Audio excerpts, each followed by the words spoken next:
bom pastor. Amém? Vamos ter agora um prelúdio apresentado pela nossa irmã Abigail em adoração ao nosso Senhor. E antes de começar, só quero avisar que o nosso pastor Kerler e a sua esposa estão em missão, estão pregando lá em São João da Madeira, na nossa igreja amiga. Isso, e eles estarão à noite conosco. Para aqueles que querem também vir à noite, e os que não estão aqui estão convidados a participar do nosso culto à noite a partir das 19 horas. E eles estarão aqui também para adorar e louvar o Senhor e trazer a palavra. Amém?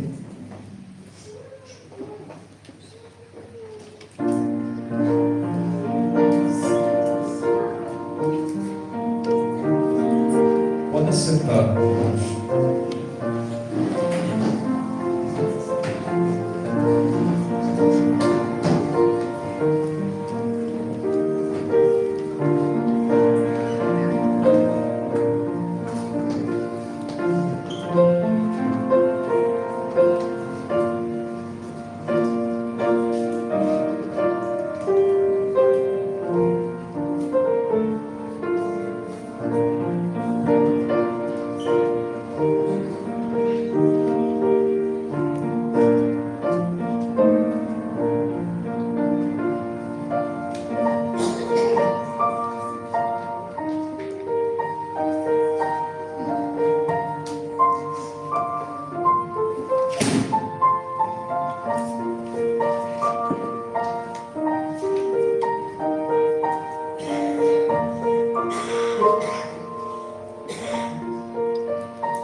Glória a Deus. Vamos aplaudir.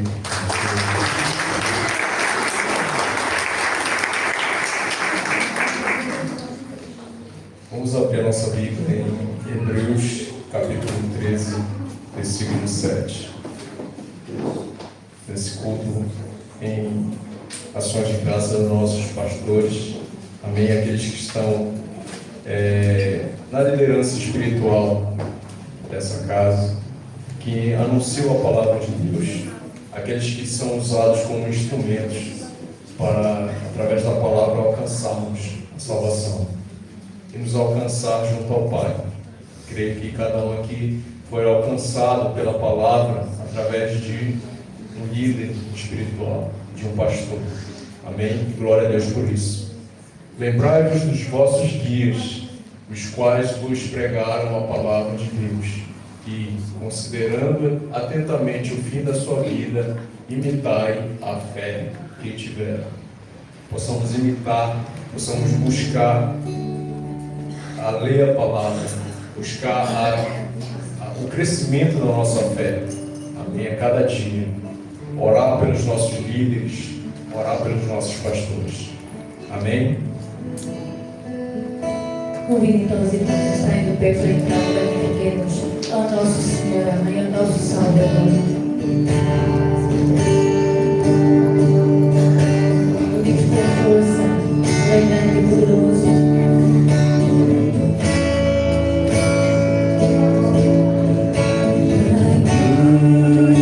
Fiquemos lá, Senhor.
Ele o magnífico.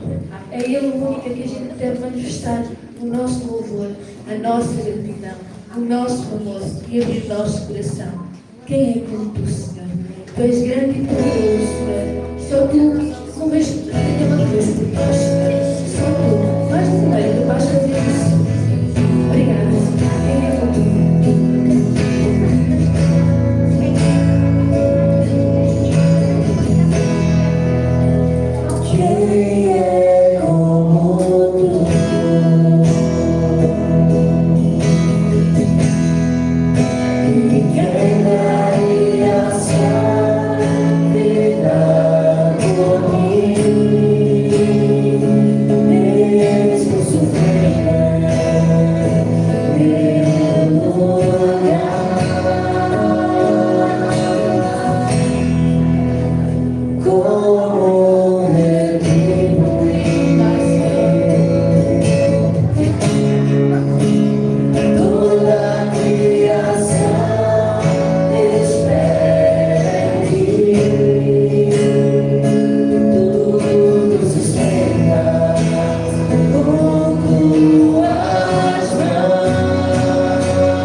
Pai, com as tuas mãos, Pai.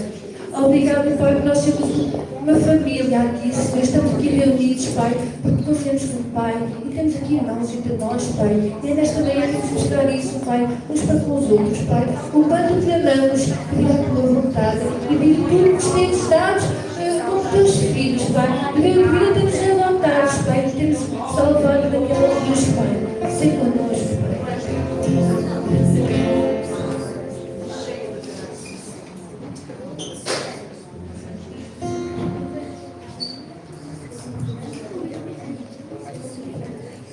Amém.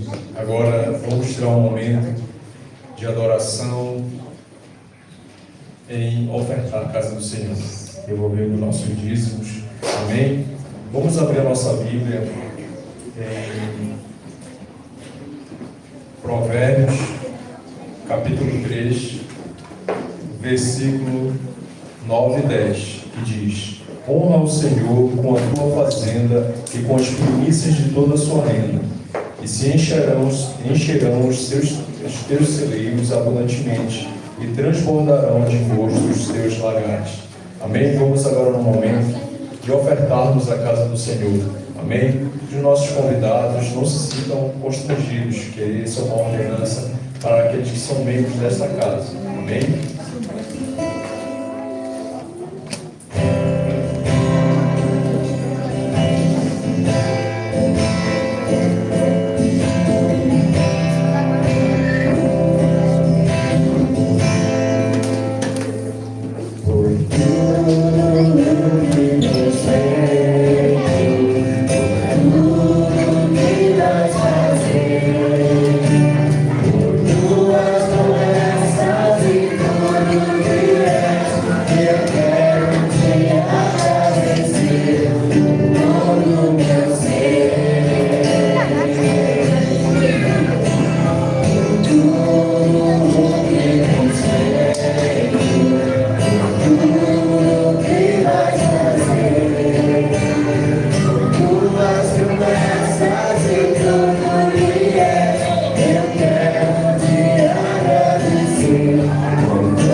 Soberano Deus, eterno Pai, queremos te agradecer mais uma vez, Pai. Ó Deus amado, pelas ofertas, Senhor, dadas à tua casa, Pai. Ó Pai amado, que venha abençoar tudo que for feito, Pai. Abençoa, Senhor, as mãos, os pensamentos, Senhor Deus, daqueles que vão administrar, Senhor Deus, esses valores, Pai. Ó Pai amado, que sabemos que essa obra é tua, Pai. O Senhor está na frente de todas essas coisas, Pai. Ó Deus amado, muito obrigado, Senhor, porque até aqui o Senhor tem nos ajudado, tem guiado, Senhor Deus, e tudo tem funcionado conforme a tua vontade, Pai. Te agradecemos nesse momento. Amém, Senhor Deus. Agora vamos convidar a nossa irmã Noêmia, que irá recitar algumas palavras especiais aos nossos pastores. Amém.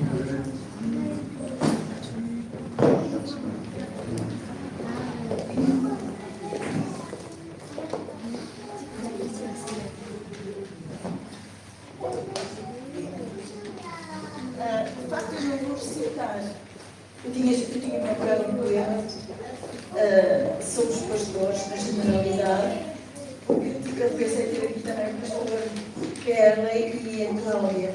Se eu vou ler um texto que eu escrevi para os nossos pastores foi na Janeiro. Só vou ler uma frase que tirei da internet. E diz: pastor, ser pastor não é profissão, é missão.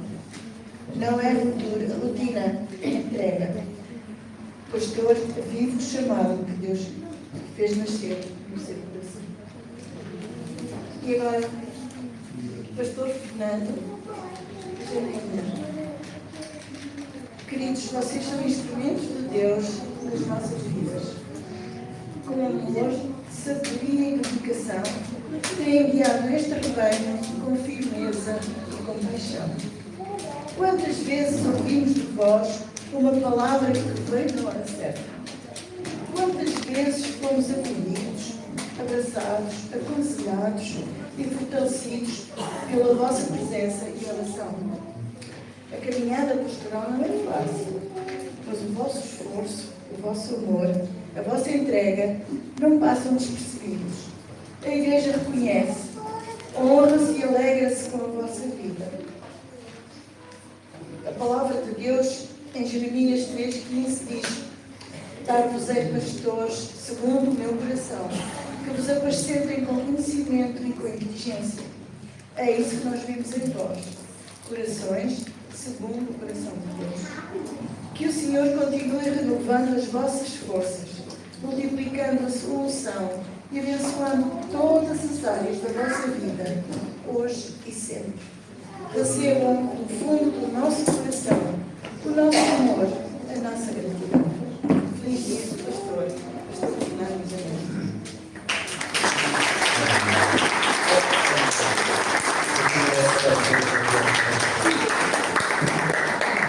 Depois de um poema lindo desse, com as palavras bonitas, maravilhosas como esta, queremos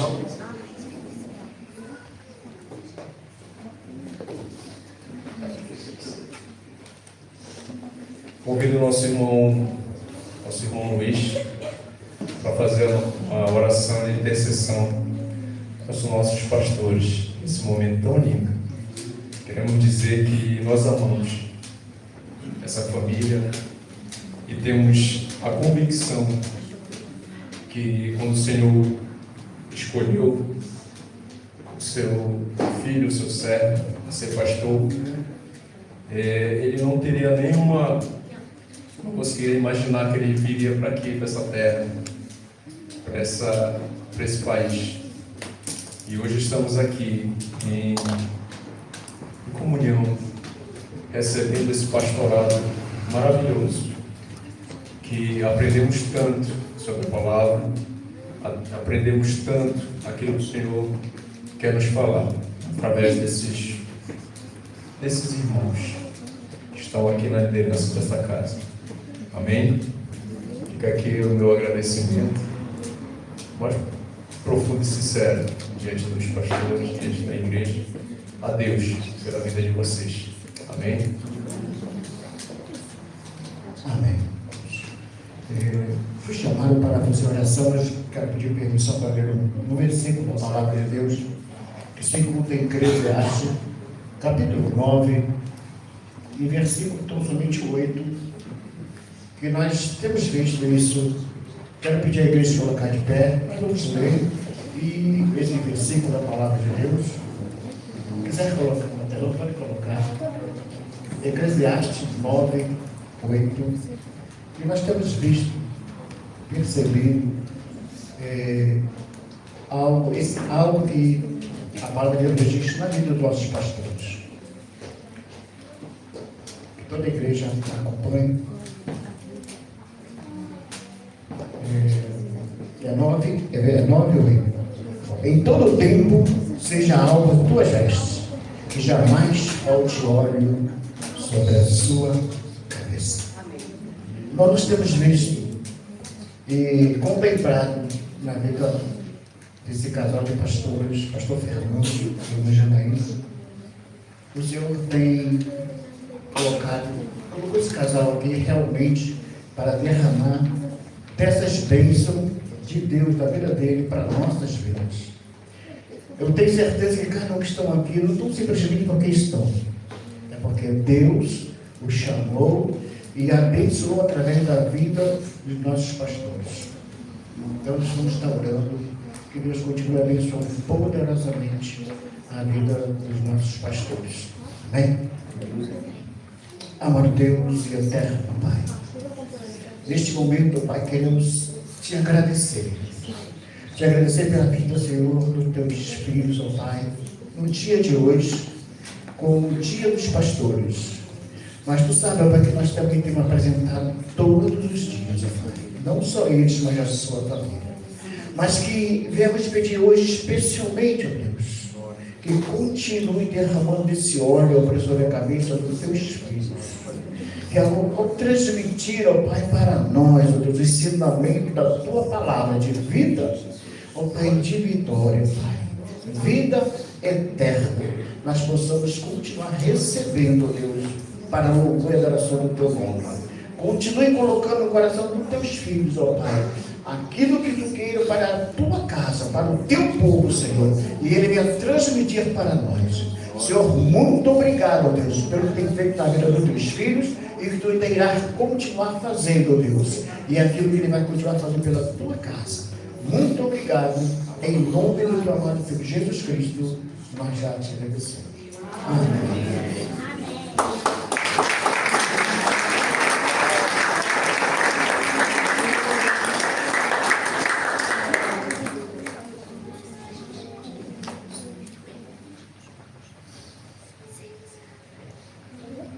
Amém. Glória a Deus. Ao final do culto, possamos, cada um de nós, dar um abraço forte, um abraço apertado aos nossos pastores. Amém? Pode ficar aqui, você já quer sentar. Agora vamos à entrega dos presentes pelo departamento infantil. Amém? Podemos sentar nossos irmãos. Vamos receber nossas crianças. Amém? Vamos entregar os presentes aos pastores agora. É o Júlio César, todo colorido, né, Júlio César? Está com vergonha. Traga aqui para a pastora. Glória a Deus. Amém.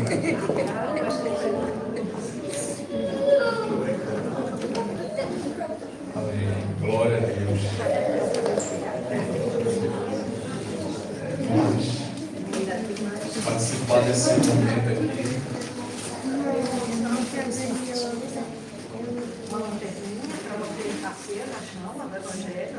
Amém. Glória a Deus. Sempre estará aceso. Nunca irá faltar azeite. E agora nossas irmãs vão entregar as flores. E um grande abraço.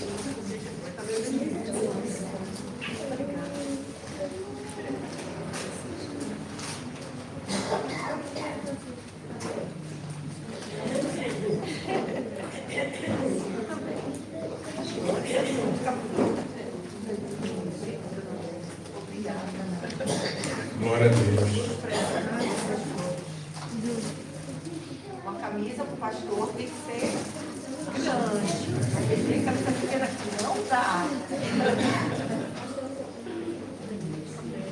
Se não der, dá uma tocada. É isso.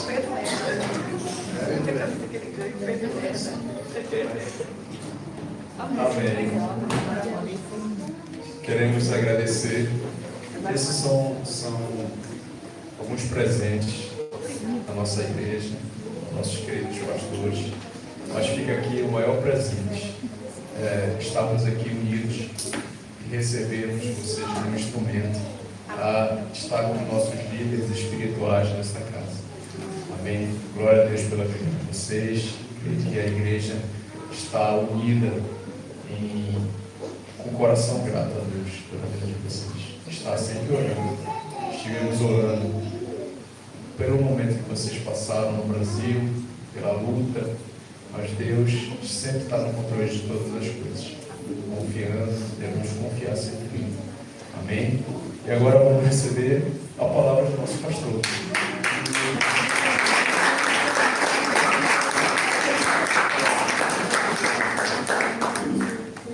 A palavrinha da nossa Maria. Acho que o nosso pastor.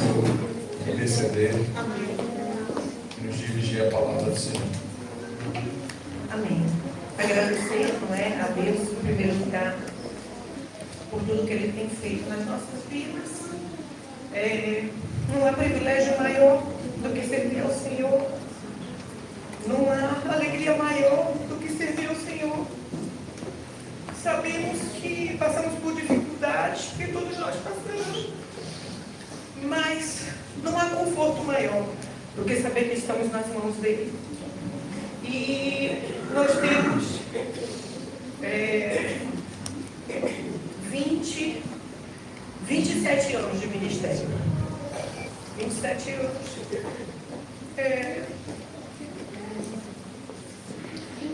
Acho que nunca passamos por dificuldades tão grandes como temos passado recentemente por vários problemas. Mas, irmãos, a convicção da presença do Senhor é tão grande, é tão forte, que é como se eu estivesse num berço, sendo cuidado e protegida. Então, eu sei que Deus tem propósito nas nossas vidas. Nós não viemos para Portugal por acaso. Essa igreja não foi fundada por acaso. Mas sabemos que no mundo teremos aflições. Sabemos que passaremos por guerra. Sabemos que Satanás não gosta dessa obra. Sabemos que ele se levanta contra nós, mas ele se levanta para nós. Mas o Senhor nos sustentará. O Senhor nos manterá firmes. E eu só tenho a agradecer a Deus o privilégio de poder declarar o nome dele. Porque não há nada mais importante. Não há nada mais maravilhoso do que isso. Peço perdão aos irmãos também, por muitas vezes ter atitudes que não convêm. Às vezes fico muito no banco, às vezes fico muito no altar, às vezes fico muito na casa do pão. E muitas vezes exagero em algumas coisas. Mas o que eu quero dizer, irmãos, é que o meu coração está diante do Senhor. E que nós erramos, muitas vezes tentando acertar.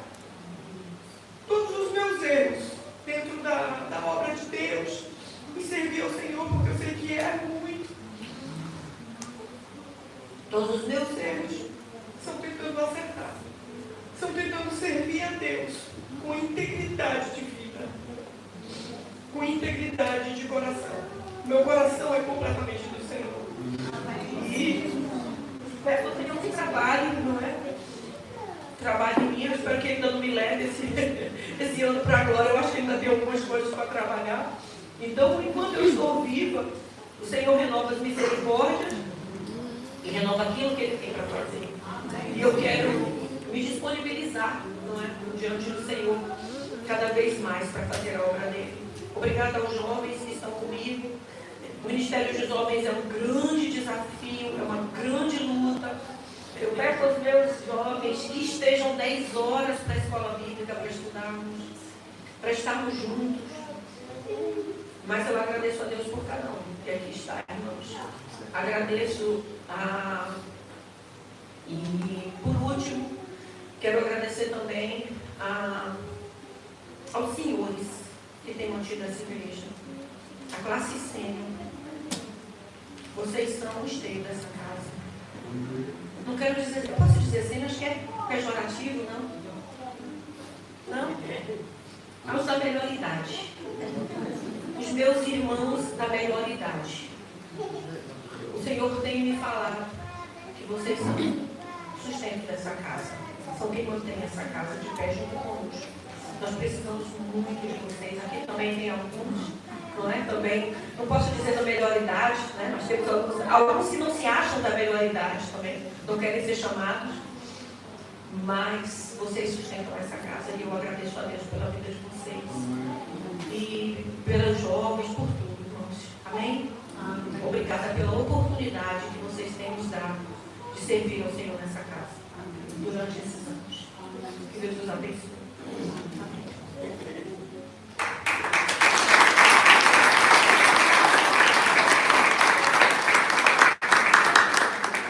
Glória a Deus.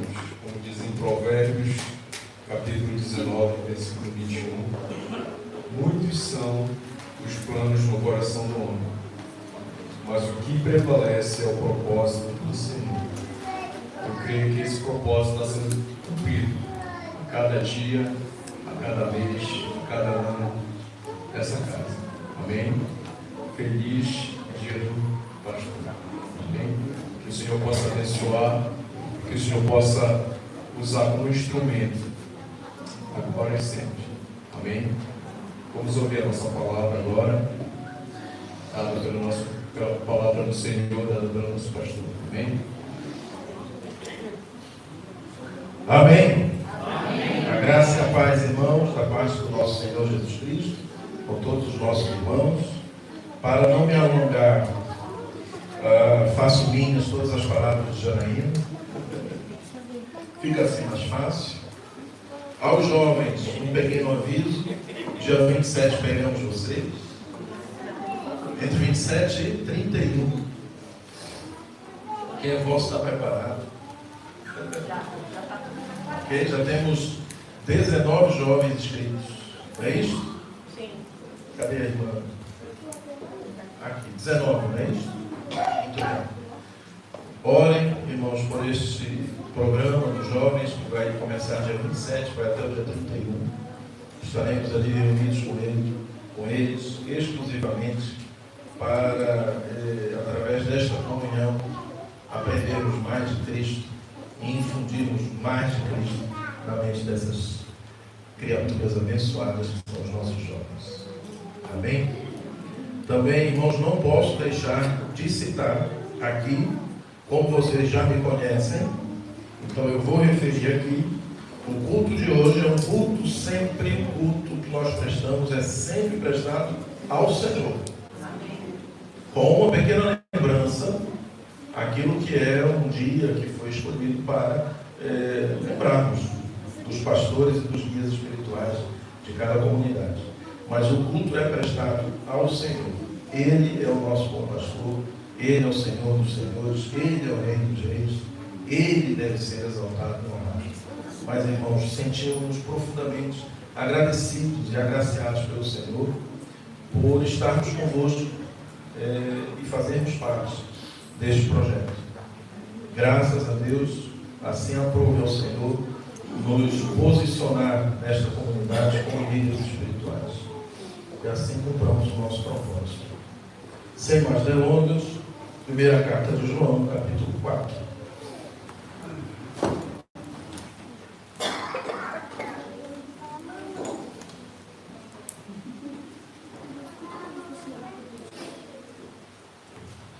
Amados, não deis crédito a qualquer espírito, antes provai os espíritos se procedem de Deus, porque muitos falsos profetas têm saído pelo mundo fora.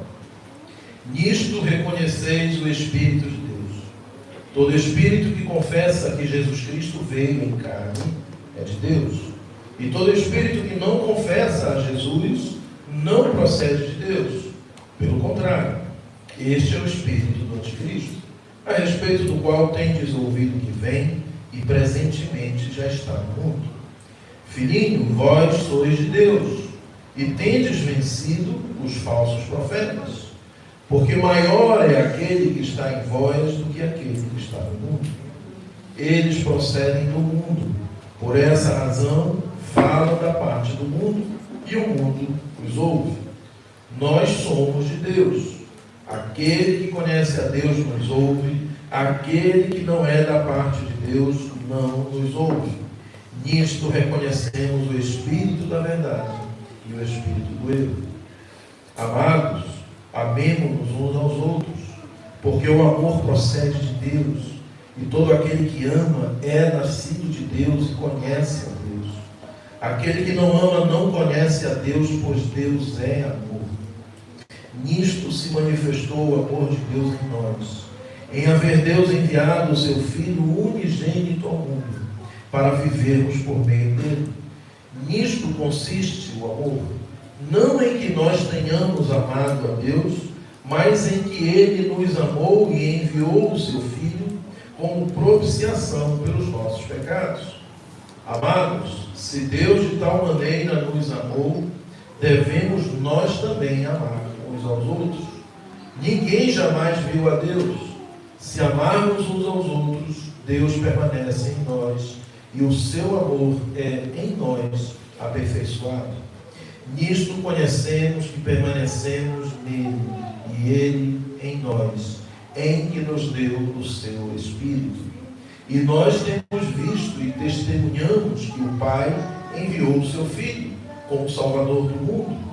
Aquele que confessar que Jesus é o Filho de Deus, Deus permanece nele e ele em Deus. E nós conhecemos e cremos no amor que Deus tem por nós. Deus é amor, e aquele que permanece no amor, permanece em Deus e Deus nele. Nisto é em nós aperfeiçoado o amor, para que no dia do juízo mantenhamos confiança, pois segundo ele é, também nós somos neste mundo. No amor não existe medo. O perfeito amor lança fora o medo. Ora, o medo produz tormento. Logo, aquele que teme não é aperfeiçoado no amor. Nós amamos porque ele nos amou primeiro. Se alguém disser amo a Deus e odiar a seu irmão, é mentiroso. Pois aquele que não ama a seu irmão, a quem vê, não pode amar a Deus, a quem não vê. Ora, temos da parte dele este mandamento, que aquele que ama a Deus, ame também a seu irmão. Glória a Deus. Fechemos os nossos olhos. Senhor nosso Deus e nosso Pai querido, Senhor, uma vez mais nos dirigimos a Ti em oração nesta manhã, Pai, para nos apresentarmos, Senhor, diante do Teu povo, trazendo, Senhor, as verdades que vêm do Teu reino e somente a Tua verdade. Assim, Pai, que a Tua palavra produza em nós o fruto e o efeito necessário desta porção que temos para o dia de hoje e para esta semana, Senhor, e para as nossas vidas. Assim, conforme a Tua vontade, fala conosco. E conforme a Tua vontade, Senhor, transforma-nos um pouco mais. Nós te pedimos e te agradecemos. Em nome e por amor de Jesus. Amém.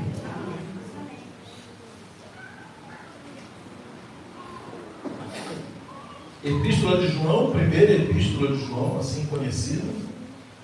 Depois nós temos a segunda epístola, depois a terceira epístola, escrita pelo apóstolo João, testemunha do ministério de Cristo.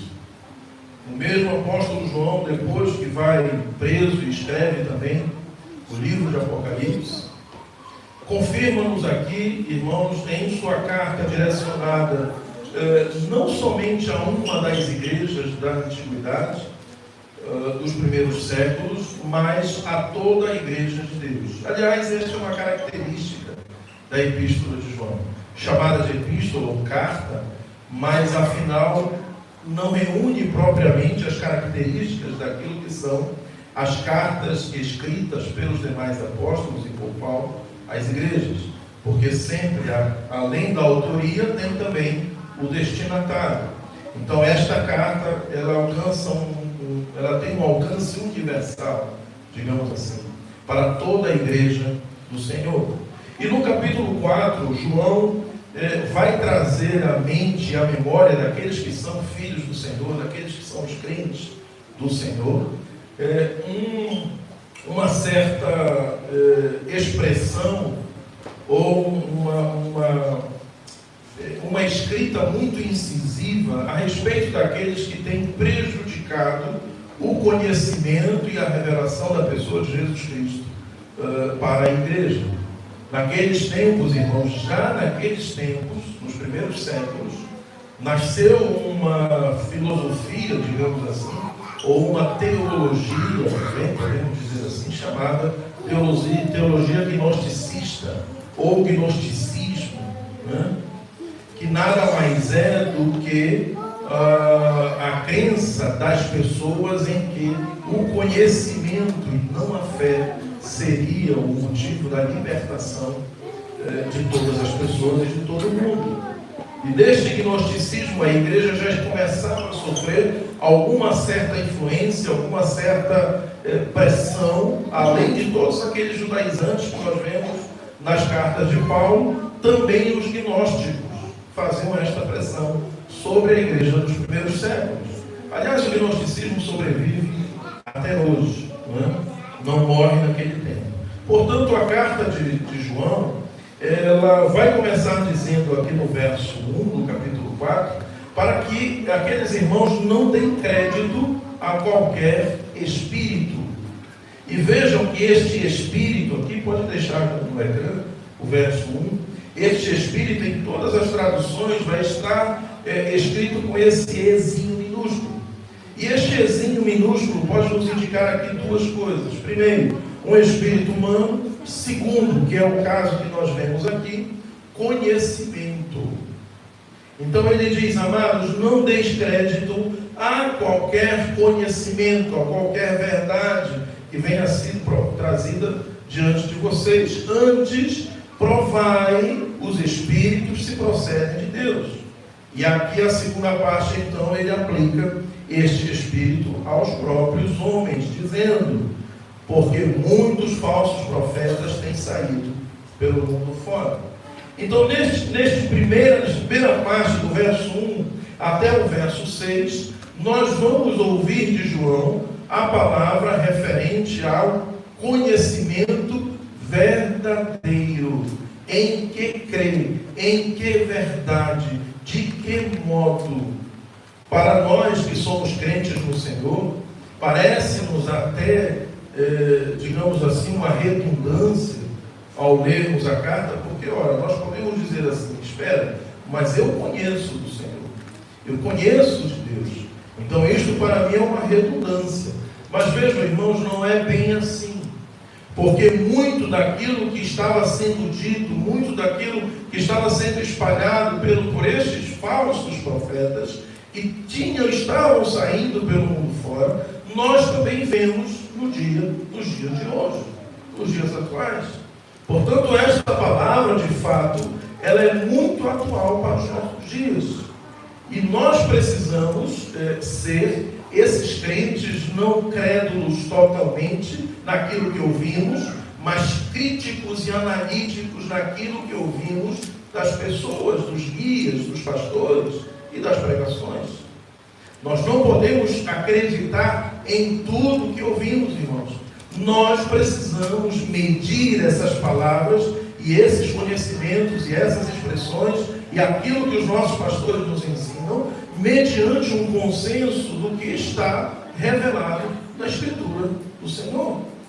Senão, nós podemos estar dando ouvidos a falsos mestres, falsos espíritos, como Paulo se refere aos Coríntios, às vezes, conhecimento de demônios e não conhecimento do Senhor.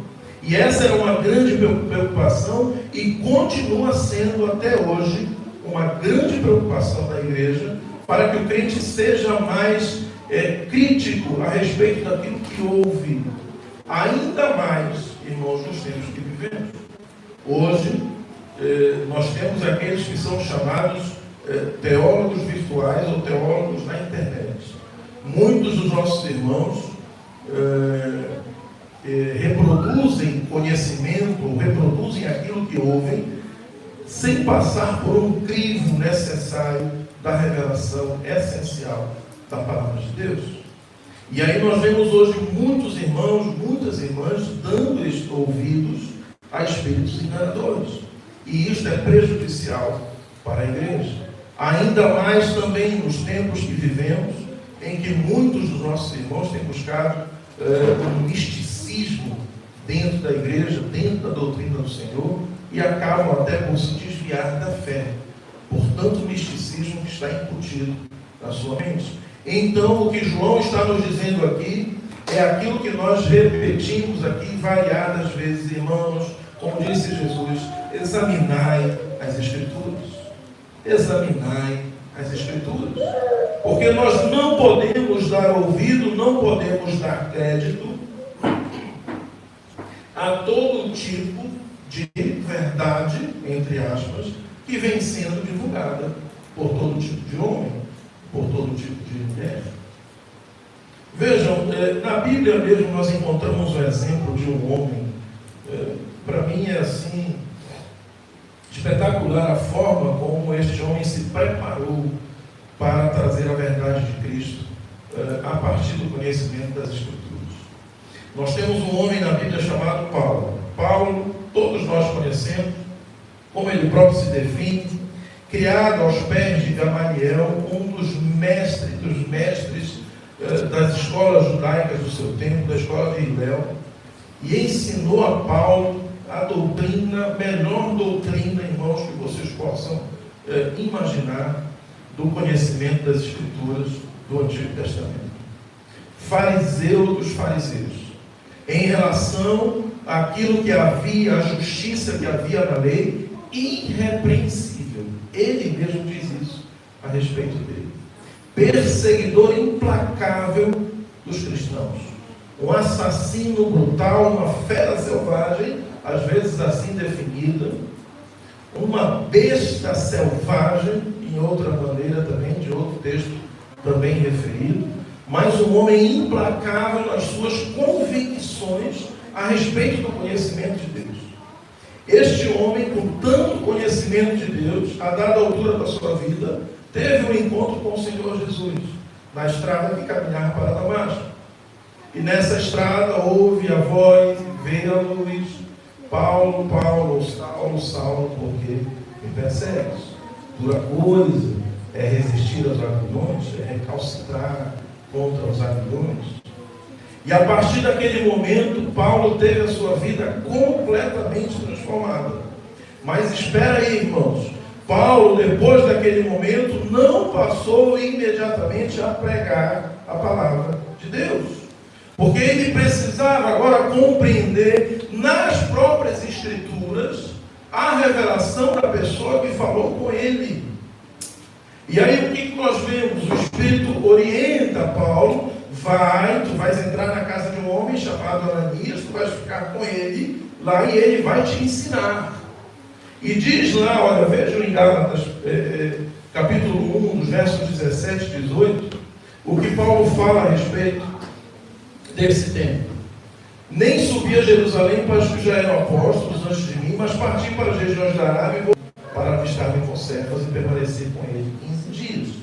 3 anos, irmãos, entre Arábia e Damasco, num estágio em que Paulo reexamina as Escrituras, porque agora aquele Messias que ele negava, afinal, revelou-se a ele como o verdadeiro Messias. Então, aquilo deu umas voltas na cabeça de Paulo. Eu preciso, então, voltar para as Escrituras. Voltar para entender e encontrar Cristo naquilo que está revelado no Antigo Testamento. E de fato, Paulo entende isso, e ainda mesmo assim, ele ainda não é recebido em Jerusalém logo depois. Por causa do temor que havia da parte dos judeus cristãos de Paulo, por causa da perseguição. Ele vai para pregar nas regiões longínquas, na Ásia, na Galácia, etc. Mas a retornar a Jerusalém somente depois de 10 ou 11 anos, irmãos. Paulo passa quase 15 anos da sua vida para retornar a Jerusalém, para pregar, de fato, como pregador em Jerusalém e ser aceito em Jerusalém.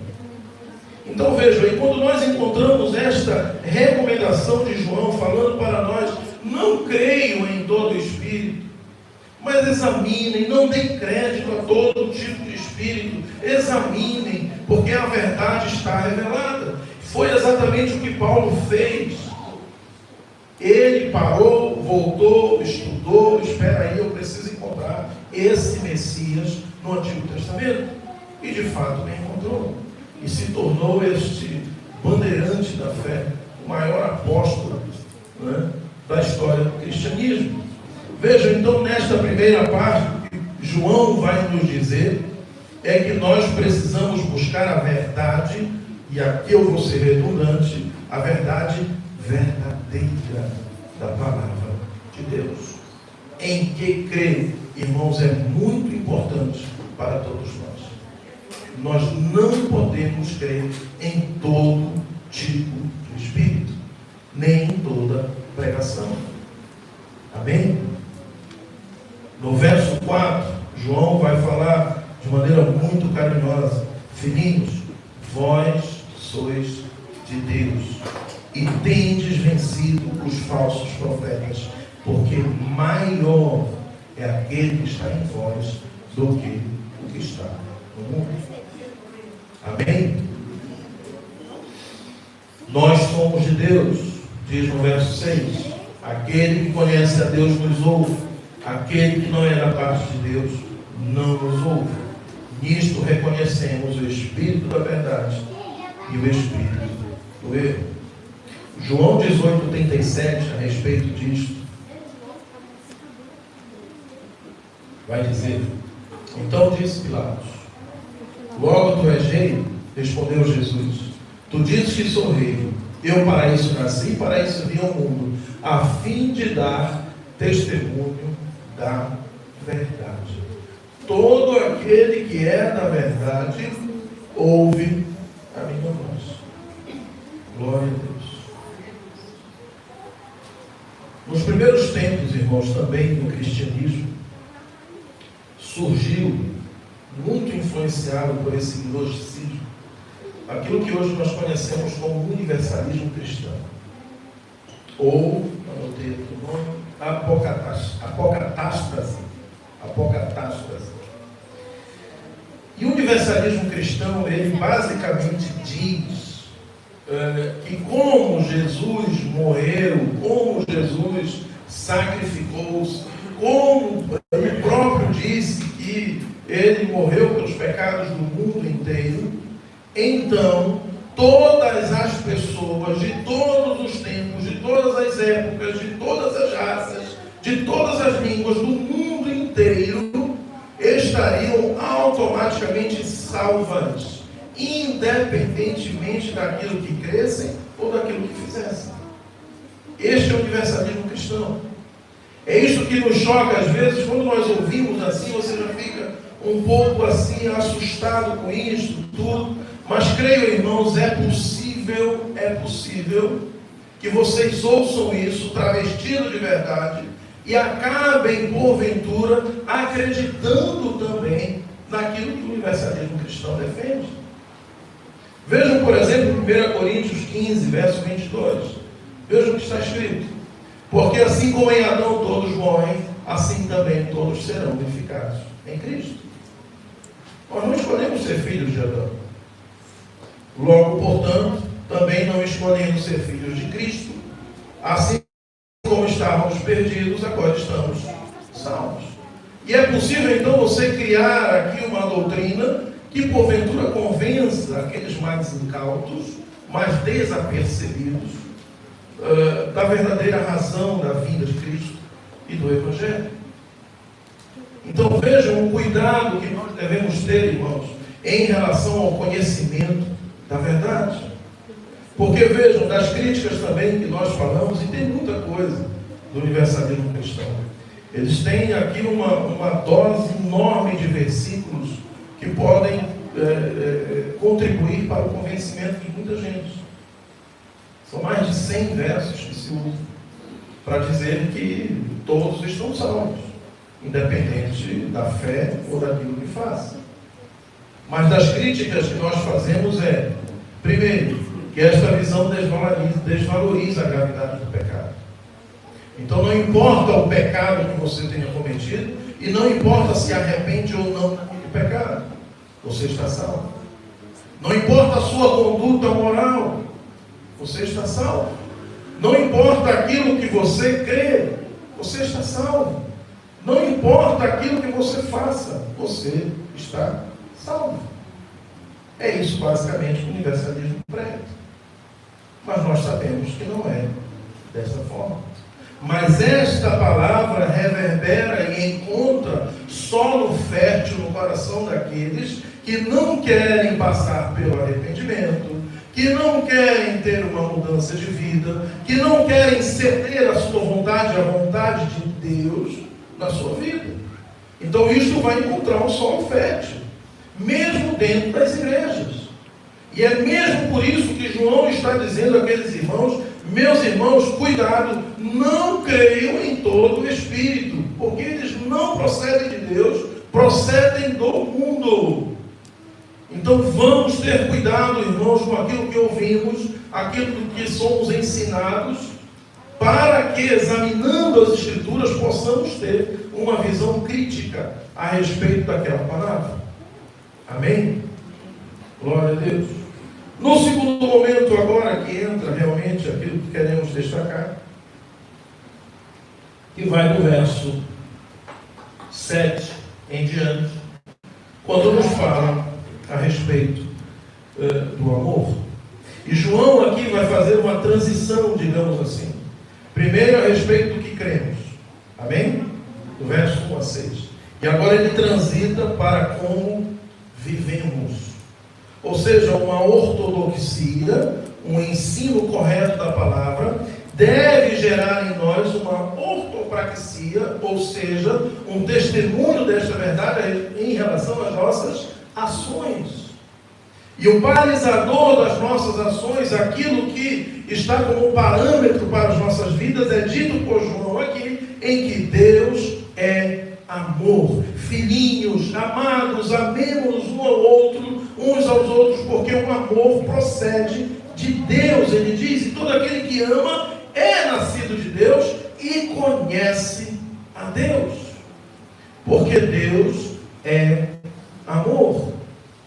E o amor não pode estar simplesmente baseado, irmãos, naquilo que são os nossos sentimentos, porque os nossos sentimentos podem ser adulterados na sua expressão diante de circunstância que vivemos.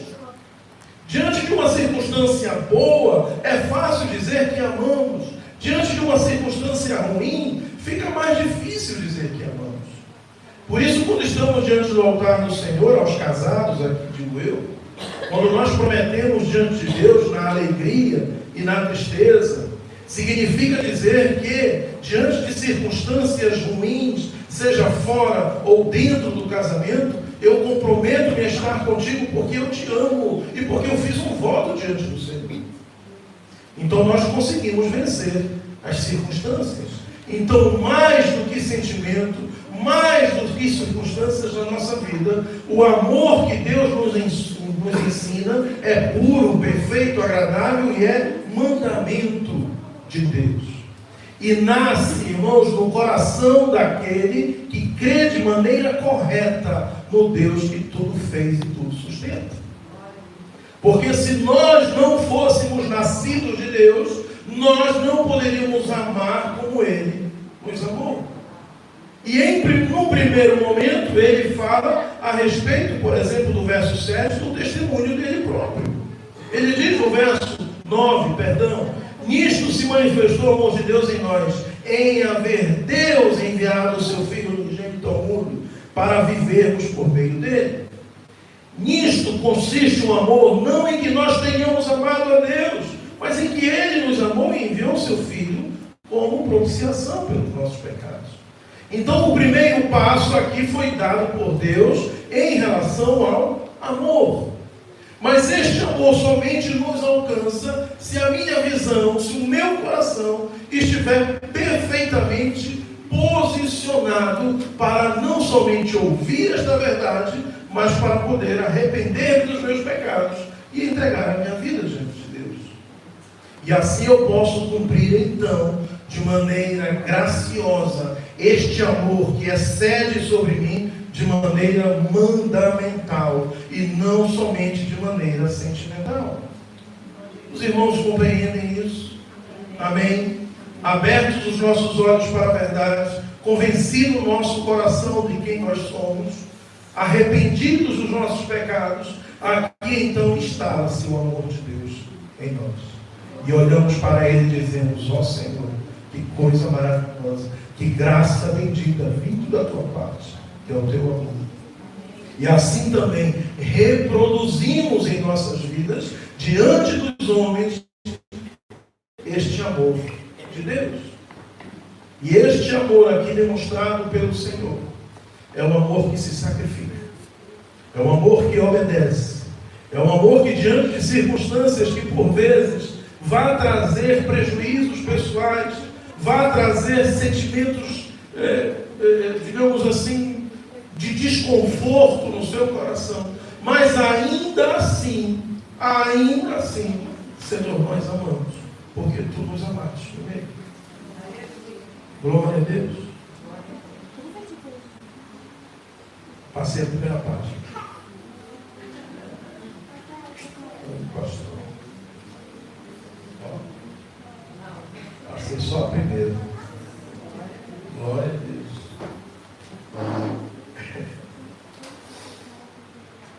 Como saberemos então que estamos no Senhor? Versos 13 e 16 responde para nós. Nisto conhecemos e permanecemos nele, e ele em nós, em que nos deu o seu Espírito. E vejam aqui a diferença. Já não é o Espírito com ezinho minúsculo, põe no ecrã. É o Espírito com ezinho maiúsculo. Isto significa dizer que é o Espírito de Deus que está em nós. Verso 14. E nós temos visto e testemunhamos que o Pai enviou o seu Filho como Salvador do mundo. João, mais do que ninguém, foi testemunha do nascimento deste ministério maravilhoso da pessoa de Jesus Cristo. Ele é testemunha que Deus enviou o Salvador ao mundo. Nós somos testemunhas dele, porque recebemos pela fé aquilo que foi o testemunho dito pelos nossos irmãos na antiguidade. Porque o Espírito de Deus confirma em nossos corações, e nisto sabemos que permanecemos nele. Depois no verso 15, aquele que confessar que Jesus é o Filho de Deus, Deus permanece nele e ele em Deus. E nós conhecemos e cremos no amor que Deus tem por nós. Deus é amor. E aquele que permanece no amor, permanece em Deus e Deus nele. Diga assim comigo: Deus é amor. Não é uma possibilidade, não é uma esperança, não é um propósito, objetivo, não. Deus é existência, é o ser de Deus, Ele é amor, e este amor foi manifestado por nós. Por isso nós manifestamos por Ele e pelos nossos irmãos este mesmo amor.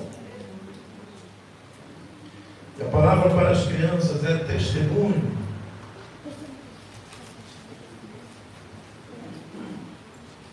Nisto é em nós aperfeiçoado o amor, para que no dia do juízo mantenhamos confiança, pois segundo Ele é, também nós somos deste mundo.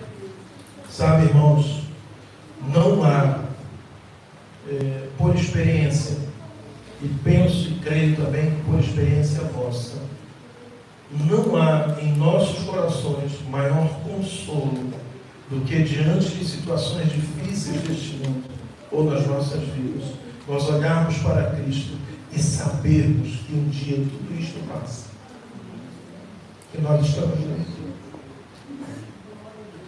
Não há conforto, consolo maior do que isso.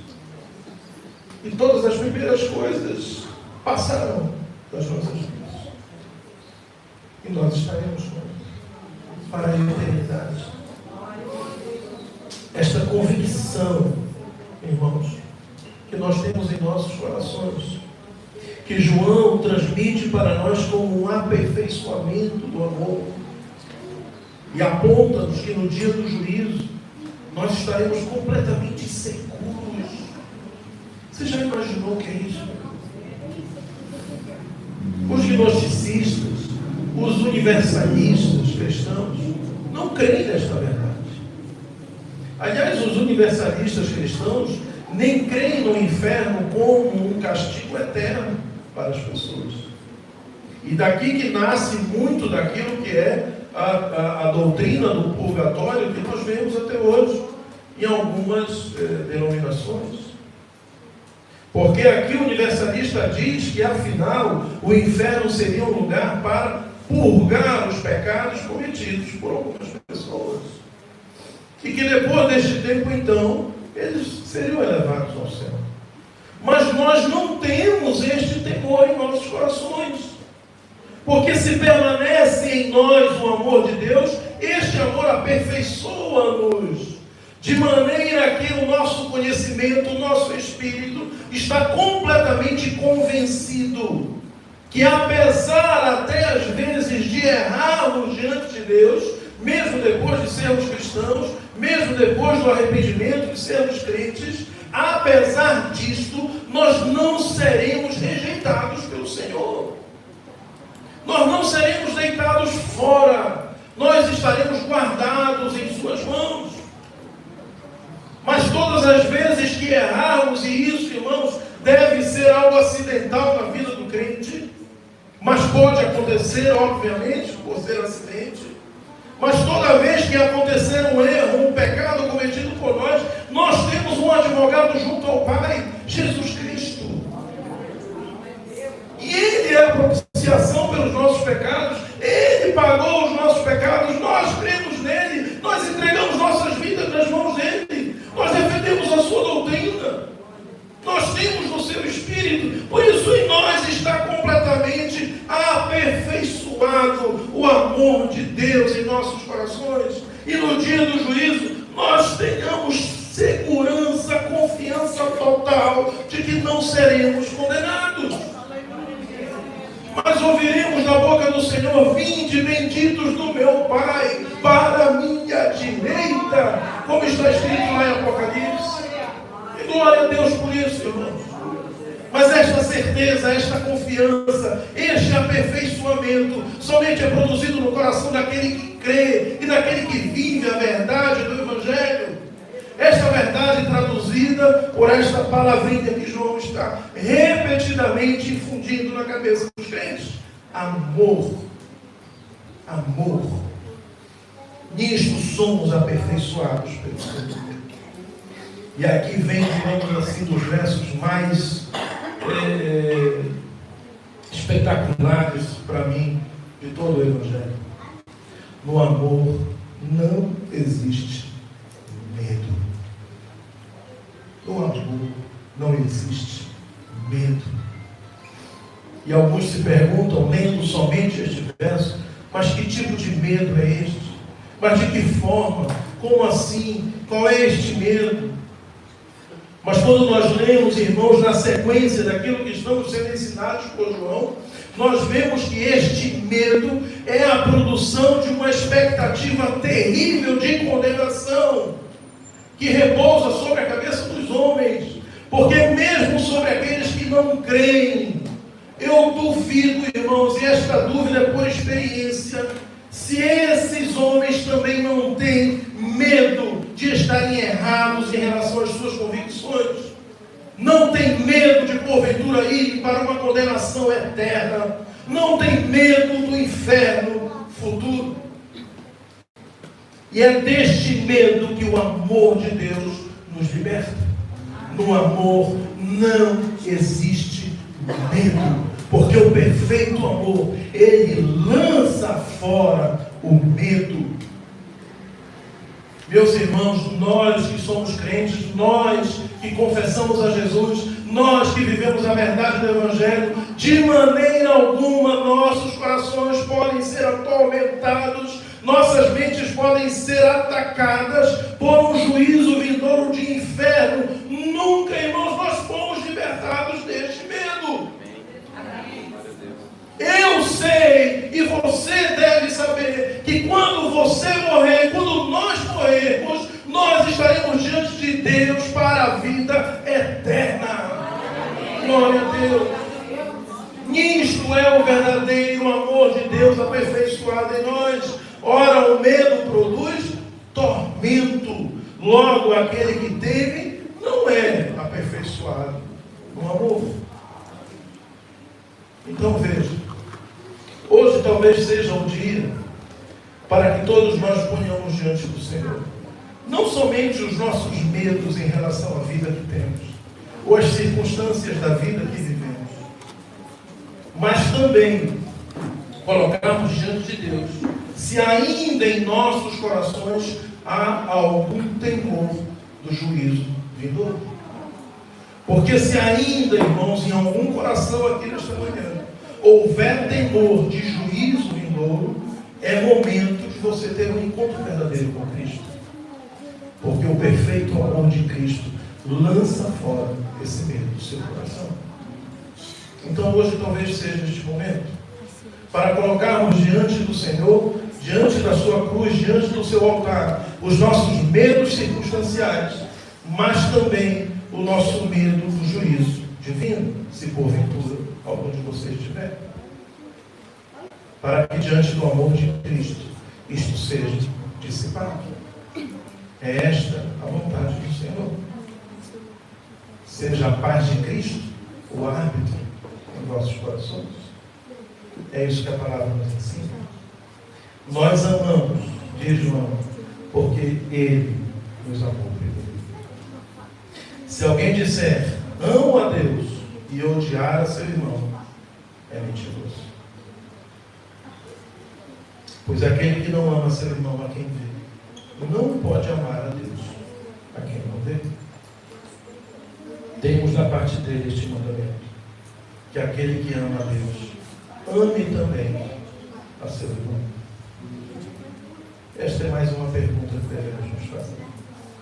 Se há em nossos corações algum resto, alguma raiz de amargura, ou raiva, ou ódio em relação a alguém.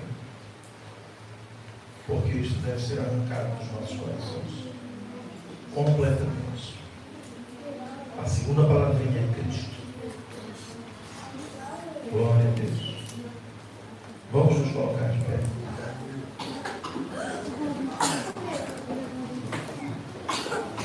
Entenda uma coisa. A sua segurança não vem da sua perfeição. Não vem da vida perfeita que você possa ter. A sua segurança vem de Deus. O seu futuro pertence ao Senhor.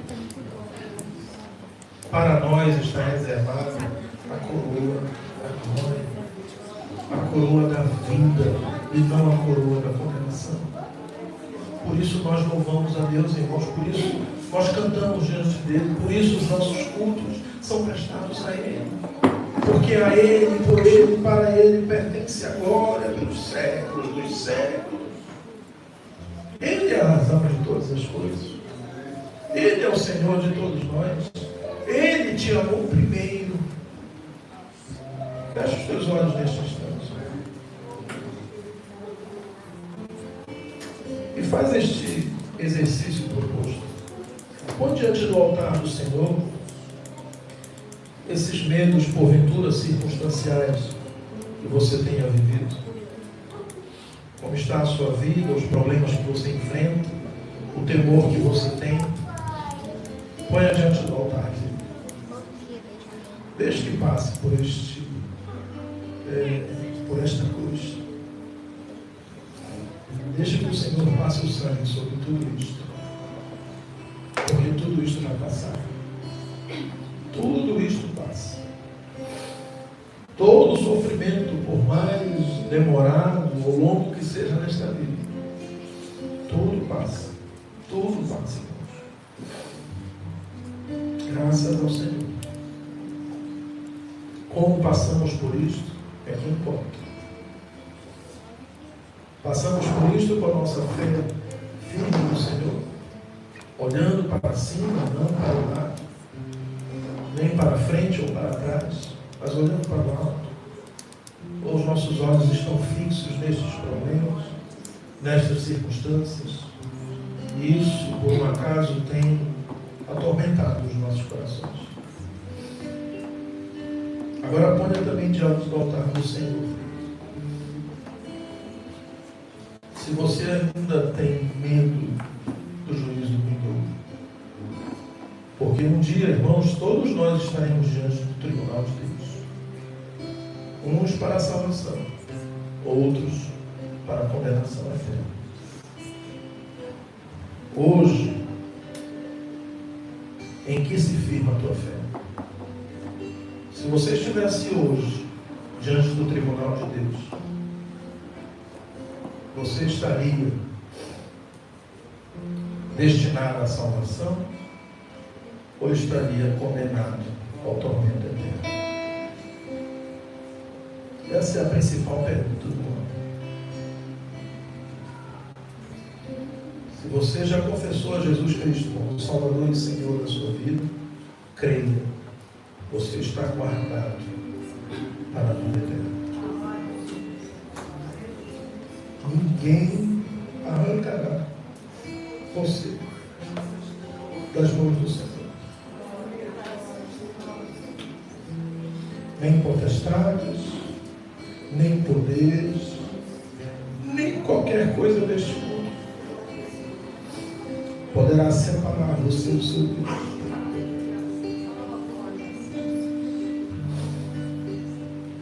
Deus é maior. Maior é o que está no teu coração. Maior é o que habita em ti do que o que está no mundo. Se você ainda não tem esta certeza, faz uma confissão hoje mesmo. Arrependa-se dos teus pecados. Confesse a Jesus Cristo como Salvador e Senhor da sua vida. E goze dos beneplácitos da sua perfeita vontade. Você também será inundado por este amor que excede todo o entendimento. Você habitará em paz no meio dos homens. E todo o medo que você sentir será lançado fora pela presença do Espírito de Deus. Ele é o perfeito amor. Glórias te rendemos, Senhor, nesta manhã. Ó Deus amado, como diz a tua palavra, Senhor, tu és o bom pastor. Tu tens dado e deste da tua vida, Senhor, em favor das tuas ovelhas. Assim, Senhor, que o teu sangue fala até hoje. Assim que este sangue derramado na cruz, Pai, verteu sobre nós, trazendo-nos salvação. Glórias a ti, Senhor. E por causa, Pai, desta salvação tremenda, desta graça, Pai, tremenda vinda da tua parte, desta ação primeira tua, Senhor. Oh, Deus, nós estamos sendo transformados como residência do Altíssimo pelo teu amor, Pai. De glória em glória, como diz a tua palavra, de fé em fé, Senhor. A cada dia mais aperfeiçoados, a cada dia, Senhor, com menos medo, Senhor, das coisas deste mundo. A cada dia mais convictos, Pai, de que estamos nas tuas mãos para toda a eternidade. Glórias a ti, Senhor, nós te rendemos nesta manhã. E te agradecemos, Pai, porque também tens guardado o teu povo, também tens guardado a tua igreja, e tens afastado de nós, Pai, todo espírito contrário à tua verdade. Nós confessamos que Jesus Cristo é o Filho de Deus. Nós confessamos, Senhor, diante de ti. Por isso, para nós também este é um sinal de que o Espírito da verdade habita em nós. Amém. E não o espírito do erro. Amém. Glórias a ti, Senhor. Repita comigo: eu creio que Jesus Cristo é o Filho de Deus. Eu o confesso como Salvador e Senhor. Glórias a ti. Amém.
Meus irmãos, muito bom estar de volta, uma vez mais. Glórias a Deus, que Deus nos abençoe, que Deus nos guarde, que a graça e a paz do Senhor repousem sobre as vossas cabeças. E até a próxima, se Deus assim permitir.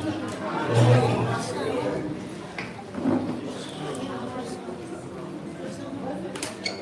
Tem um bolinho ali, mas é só para mim. Tá, irmãos? Passem por lá, abençoe o bolo do pastor. É para cada um de vocês pegar um pedacinho. Beleza.